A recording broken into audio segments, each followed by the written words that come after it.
그러나 신광의 마음은 좀처럼 안정을 얻을 수가 없어서 달마대사 앞에 나아가 스승님, 저의 마음은 아직도 편안치 않사옵니다. 자비를 베푸시어 제 마음을 다스려 주옵소서. 이게 원래 한자어로 해야지 더 그렇게 했대요. 그래, 그러면 편안하지 못한 그대 마음을 가져오너라. 마음을 가져오면 내가 편안하게 해주리라. 그러자 신광의 마음은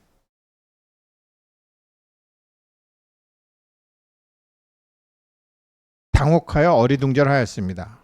본시 마음이란 형체가 없거나 불안한 마음이나 흐뭇한 마음이나 간에 마음이라는 것은 형상화시킬 수 없는 것 아닌가. 스승님, 마음이란 모양이 없사오기에 드러내 보일 수도 얻을 수도 없지 않습니까? 그렇구나. 마음이란 필경,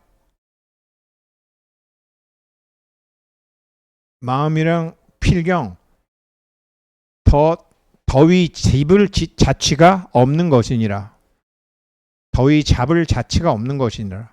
그것을 분명히 깨달았으면 그대 마음은 내가 이미 편안하게 했느니라. 요거 다 아시고 계시죠? 근데 종범 스님 법문에 대부분 이렇게 알고 있는데 이거는 경덕 전등록에 나오는 얘기다. 공안이 나오는. 그런데 팔만대장경, 해인사 팔만대장경에 교동집이라고 있다. 교동집은 경덕 전등록보다 한 50년 전에 적어둔 것이다. 거기에 보면은 여기에 대한 상세한 얘기가 나와 있다. 그래서 이제 그 말씀도 드릴 건데요. 다음 페이지요. 네, 오늘도 이상정멸분 처음에 이제 오리엔테이션 하는 거 같은 날 강의한 거지만 이제 3회로 나누어서 올리는 겁니다. 그래도 또 이렇게 도와주신 분들 먼저 인사 올리고 시작해야죠. 오늘도 금강경 인생수업 심층공부 자율후원금 내주신 분들 오늘 복과 덕을 상징하는 이제 음악량 주번인데 오늘이 초이틀이죠. 초이틀은 복덕 정제인일, 복과 덕에 대한 깨끗한 복덕 정신일, 복과 덕에 대한 깨끗한 믿음. 사실 뭐 복 짓고 덕 쌓는 게 수행이지 뭐 밥 안 먹고 잠 안 자고 뭐 호흡만 들여다보는 게 수행이 아니잖아요. 결국은 복 짓고 덕 쌓고 하는 게 우리의 수행이 되는 거죠. 예, 그래서 오늘 정화자님 아유 또 감사드리고요. 김영호님 감사드리고요. 김길자님 감사드리고요. 나마스테입니다. 자, 오늘 공부 또 해보고요. 그래서 이게 경덕 전등록. 경덕은 이제 송나라 북송의 홍가봐요. 그래서 경덕은 빼고 그냥 전등록 이렇게 하는 건데 종범스님 법문에 이제 교동집에 뭐라고 나오냐면 이렇게 나온다고 해요. 내려봐 주세요. 해가가 달마대사에게 마음이 불안하니 마음을 편안하게 해 주십시오. 달마대사. 불안한 너의 마음을 가져오너라. 해가. 그 마음을 아무리 찾아도 찾을 수가 없습니다. 이게 교동집에만 나와 있다라는 거예요. 그랬더니 달마대사. 찾는다고 찾아지면 밖에 있는 마음인데 어떻게 그게 너의 마음이겠느냐. 그렇죠? 찾은 마음이 있고 찾는 마음이 있잖아요. 찾은 마음이 있고 찾는 마음이 있고 찾아야만 되는 마음이 있잖아요. 마음이 두 개가 되잖아요. 요게 아주 중요한 건데 교동집에만 나온 한국에서 팔만대장경에 인쇄한. 그래서 나는 이미 너의 마음을 편안하게 해주었다. 그러니까 뭐죠? 일지문 밖에 있던 두 마음을 한 마음으로 합쳐버린 거죠. 달마대사가 다시 여기서 나는 이미 너의 마음을 편하게 해주었는데 너 그 마음을 보고 있느냐? 견했느냐? 그때 해관을 활짝 깨달았다. 여기서 견은요. 이게 안견이 아니라 반야견이라는 거예요. 이런 걸 반야견이라고 한다. 종범스님 법문에. 얼마나 정확해요. 그래서 나 참나를 봤습니다.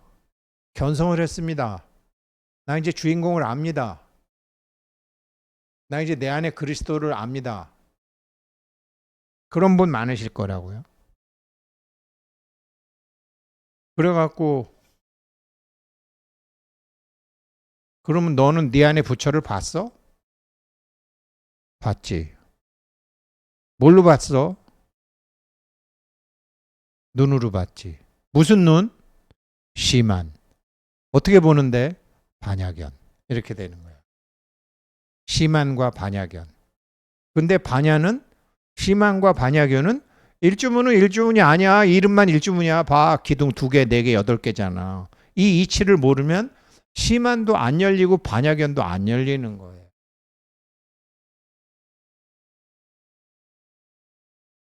그런데 이게요. 세상법에도 굉장히 중요해요.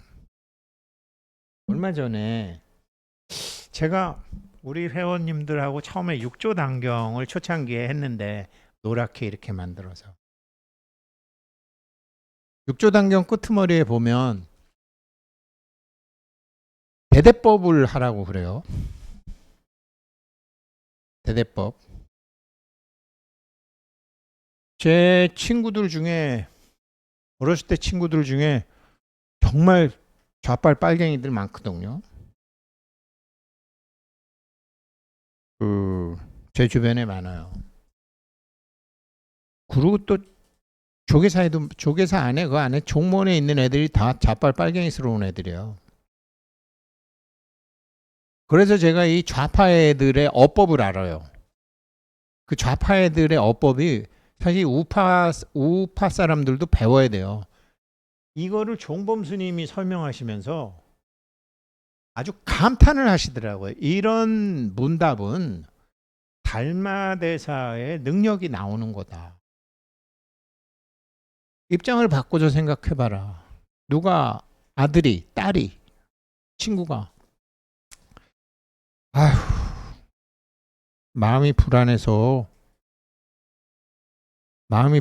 어떻게 왔어요. 그러면 우리는 왜? 무슨 일 있었어? 그렇게 얘기가 되잖아요. 일반인들은요. 왜? 무슨 일 있었어? 아무튼 그런 일 있었어. 얘기해봐. 어디 밖에 나가서 차나 먹고 이렇게 되잖아요.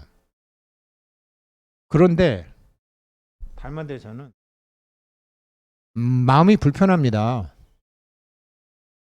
제 마음 좀 편하게 해주세요. 네 마음 갖고 와봐. 이렇게 대답해. 요게요. 제 주변에 좌빨 빨갱이스러운 애들이 이걸 그대로 써요. 이거를 그대로 쓰는 애가 김어준이 같은 애예요. 그 김어준 방송 간혹 보면 야, 저 새끼 교육 제대로 받았네. 제가 그런 게 있어요.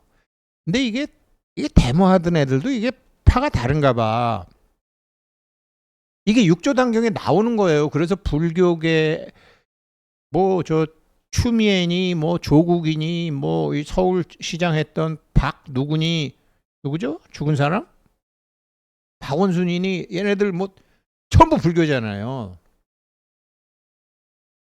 걔네들의 어법은 6조 단경에 나오는 대대법이에요. 근데 이 대대법 6조 단경 끄트머리에 나와요. 제자들한테 문답을 할 때 그렇게 해라. 근데 사실은 이거를 이제 우리 정도 불교를 그렇게 이렇게 10년, 20년 한 사람 같으면은 자녀하고 얘기하건 누구하고 얘기하건 그 대대법을 써야 돼. 상대방 그러니까 이런 거죠. 옛날에 학교 다닐 때 데모하던 애들도 보면 현장 투사형이 있고 드러나지 않고 이렇게 드러나지 않고 뒤에서 짜는 애들이 있고 안 그러면 선동하는 애들이 있잖아요. 이렇게 그 김어준이 같은 애들은 선동 홍보하는 애들이죠. 얘가 6조 단경의 대대법 같은 걸 잘 써요. 그런데 난 김문수 이 사람은 옛날에 뭐 데모도 많이 했다고 그러는데 이 사람은 현장파였나 봐. 그러면서 어떻게 공장에 취직해가지고 여공들을 섭외했는지 잘 모르겠는데 이런 거죠. 국회에서 그 위원장께서는 일제시대 사람의 국적이, 우리나라 사람들의 국적이 어딥니까? 이렇게 물어보잖아요. 그러니까 김문수가 바보같이 국적이야 그때 당연히 일본이지 이렇게 얘기하잖아요. 이게 불교 공부 안 한 거예요. 좌빨 애들은 그렇지 않아요.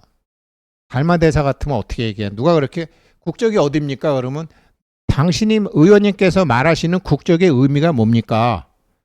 그러면 제 국적에 대해서 답을 드릴 수 있을 것 같습니다. 이렇게 나가야 돼요. 이게 육조 단경에서 육조 해능 스님이 달마대사부터 법이 내려주는 불교의 법통이에요. 그러니까 마음이 불편하다. 마음을 편하게 해줘. 네 마음 내놔봐. 마음을 찾을 수가 없다. 그러면 찾는다고 찾아지는 마음, 찾겠다는 마음과 찾은 마음이 그게 진짜 마음이냐? 아니잖아. 진짜 마음은 네 마음에 있다. 네 마음을 내가 편하게, 마음만 갖고서 계속 하는 거예요. 그러니까 제가 이걸 우리 집사람한테 얘기해 줬더니 저희 집사람하고 이렇게 애 어릴 때부터 같이 자기가 무슨 얘기를 했더니 그 엄마가 그러면 전쟁하잔 말입니까? 뭐 북한 도와줘야 된다는 거. 그런 건 어떻게 해야 되니? 똑같다. 그러면 누구누구 엄마가 얘기하는 전쟁이라는 의미가 뭐냐? 그러면 내가 답해 주겠다. 그러면 전쟁이란 근데 그 사람들도 그렇게 교육만 받았지 그 다음 법은 모르거든. 대대법을 몰라요. 전쟁이라는 게 지금 뭐 우크라이나 전쟁 같은 거지. 그래? 그러면은 그렇게 총 들고 죽이는 게 전쟁이면은 일본 놈들한테 총 한 번도 안 쓰고 여자들은 몸 팔고 남자들은 끌려가는 그런 전쟁은 괜찮고 북한하고 그렇게 하면 괜찮겠다 이 말. 이렇게 단어를 갖고 가야 되는 게 이게 대대법이거든요. 왜 그러냐면 똑같은 말을 갖고 사용하는 말이 다 달라요. 이거를 육조 해능대사의 육조 단경에 나와요. 그래갖고 막 가령 북한 같으면은 조선민주주의 인민공화국이잖아요. 그럼 당신네들이 사용하는 민주의 의미가 뭔데? 이렇게 물어봐야 되는 거예요. 맨날 사람이 중요하대. 좋은 말은 다 해요. 푸틴이건 시진핑이건. 당신이 얘기하는 그 말의 의미를 얘기해 주셔. 한국하고 잘 지내고 싶다. 한국하고 원수지기 싫다 이런 말 하잖아요. 한국하고 원수지기 싫다라는 것이 어떤 의미인지 다시 한번 얘기해 주십시오 하고 나가야 돼. 이게 육조 단경에 나오는 얘기고 그 대대법의 뿌리를 이거를 하는 거예요. 이거 사실 우리도 우리 부모들도 알아둬야 돼요. 왜 그러냐면 할아버지 할머니들이 요즘 애들이 똑똑하대. 아는 말도 많고 인터넷 전부 입들은 다 살았어.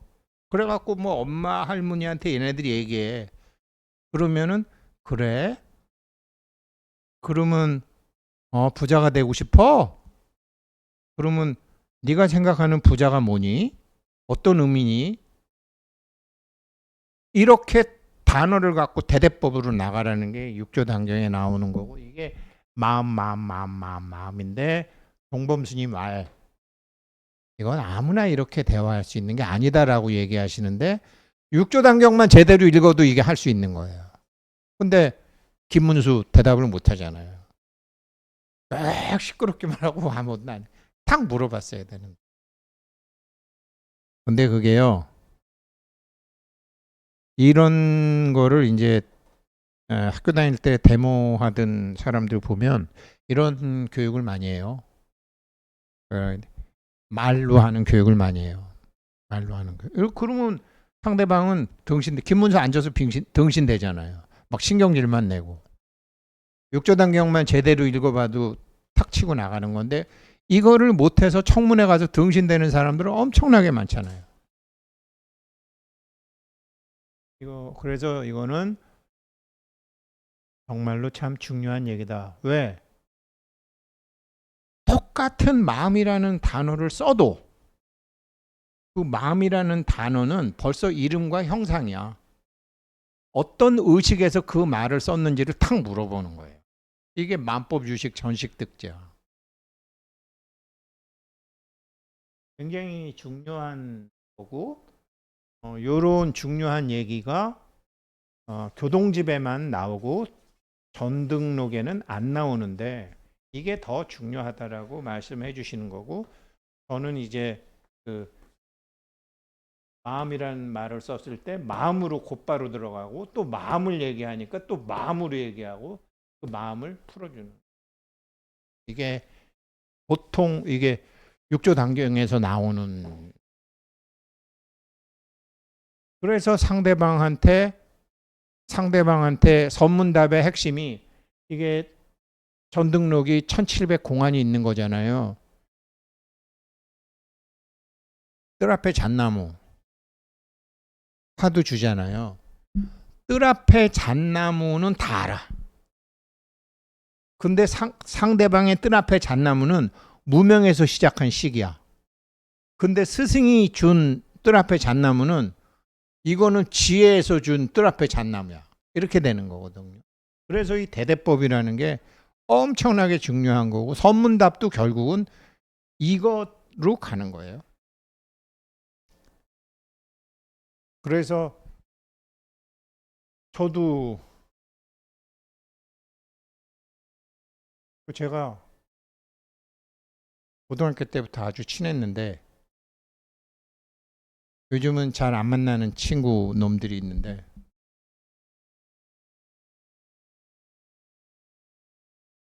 그때만 해도 제가 이런 생각을 못해서 그때 이제 걔네들 주려고 제가 선물도 많이 갖고 갔어요. 선물도 많이 갖고 뭐 하다가 이제 우리 선원에 와서 갑사 스님이 와서 얘기했는데 그 사람이 옛날에 학도병이었는데 문재인 아버지를 잡아갖고 이렇게 미군한테 넣었다 그러더라. 문재인 아버지가 인민군 대위였대. 그렇게 이제 얘기를 했더니 그게 뭐가 중요한데 그러는 거예요. 두 놈이. 그래서 야 이 새끼야 그게 왜 안 중요해? 네? 뭐 그렇게 됐거든. 아무튼 그렇게 됐어요. 그래갖고 제가 기분 나빠갖고 나중에 야 이 새끼들아 하고서 제가 이제 대리를 불러서 집에 가려고 그랬더니 야 승태가 나도 좀 내려줘. 너 이 새끼야 네가 타고 가 이 새끼야. 그랬는데 아무튼 태워줬어. 한 놈은 태워줬어. 또 한 놈은 좋아하는 애 있는데 왔다 갔다 해. 그래갖고 제가 야 너 내가 지금 커피숍에 앉아있는데 왜 왔다 갔다 하냐? 그랬더니 니네 사무실 찾으려고. 나 커피숍에 있어. 그래서 그랬더니 이제 들어오더라고요. 너 왜 왔어? 그랬더니 실업수당 받으려고 우리 회사에 이력서 냈던 거 받으러 왔대. 그래서 이 기생충 같은 새끼들. 아무튼 그랬는데 나중에 이제 이런 공부하면 똑같아요. 그런 것도 자기가 기분이 나쁘면 화를 낼 게 아니라 그게 무슨 상관인데? 그러면 너는 대통령하고 국가하고 상관이 있고 네가 상관이 있다 없다라는 건 어떤 의미야? 라고 물어봐야 되는 거야. 상관이 있다 없다라는 그 문맥을 물어봐야 되는 거라고. 그게 대대법이에요. 이거 잘 모르면 자기 자녀들을 올바로 이끌어주지 못해. 자녀들을 제대로 이끌어주지 못해. 그리고 누구랑 얘기해서 말싸움해. 그리고 의도적으로 상대방을 격분시키려는 사람들한테 자기 감정이 흔들려. 그렇게 되는 아주 중요한 경전에 나와 있는 가르침이잖아요. 육조단경 대대법이 나와 있는 게 그게 시작이 여기다. 이거를 정법 스님이 감탄을 하시더라고요. 다음 페이지요. 그래서 금강경 제10분에 나오는 시고 수보리 제보살 마살 응여시생 청정심 이게 돼야지 그 다음에 뭐 응무소주 이생기심이 되고 보살이 장엄을 정토하고 하는데 응무소주 한번 내려볼래요? 이 청정심은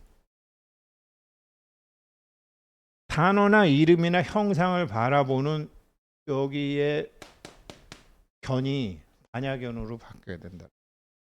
반야견으로. 그래야지 이게 된다. 연기가 끊어진다. 그래서 제가 이런 기본적인 흐름을 알아야지 아차 내가 또 실수했네, 아차 내가 또 실수했네 하면서 바로 잡을 수 있는 거지. 안 그러면 바로 못 잡는 거예요. 요게 뭐냐면요, 요게 이상 정멸분에서 상하고 빠이빠이 하는 방법, 상하고 빠이빠이 하려면 반야견을 할 줄 알아야 된다. 안견이 아니고 눈으로 보는 게 아니고 반야견을 할 줄 알아야 된다. 즉각 안 돼도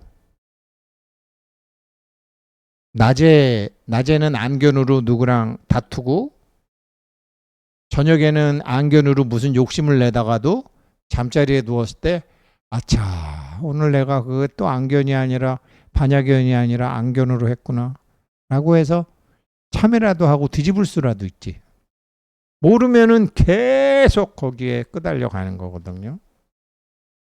요즘 거울 명상 하잖아요. 거울 명상에서 그 감정을 정화시키는 것은 그렇게 했다고 도트는 거 아니에요. 그거는 좀 쓰레기들을 좀 이렇게 정리해주는 단계지. 진짜는 이게 나와야 되는 거죠. 이게 여기서 이게 반야견이 되면 이게 다 바뀌잖아요. 이래야지 이게 주인공 힘이 생기잖아요.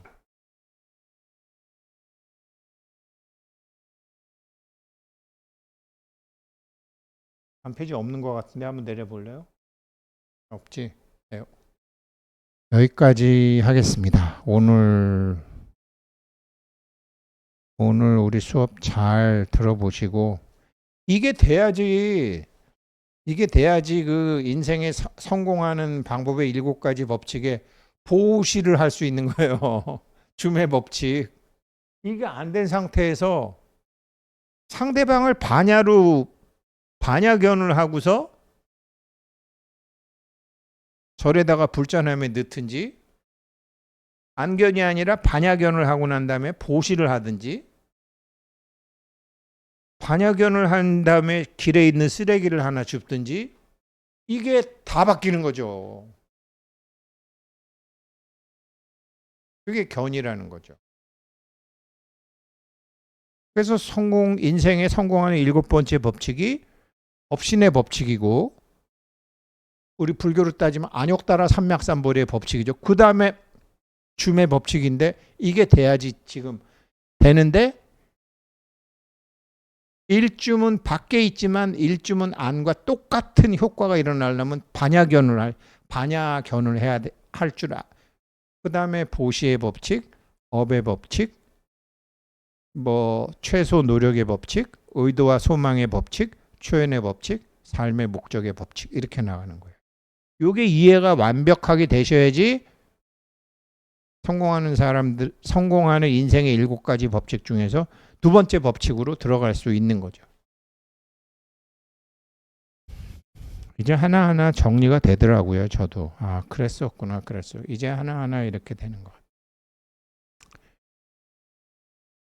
같아요. 이게 돼야지 자기가 자기를 바로잡을 수 있는 그게 생겨야지 동안고 90일간 수행을 하더라도 낮에 우리가 실수하고 하더라도 그 세세생생 살아오던 습이 있으니까 저녁에 누웠거나 앉았을 때 참회하고 넘어갈 수가 있죠. 정산하고 넘어갈 수가 있잖아요. 이거 모르면 안 되는 거죠.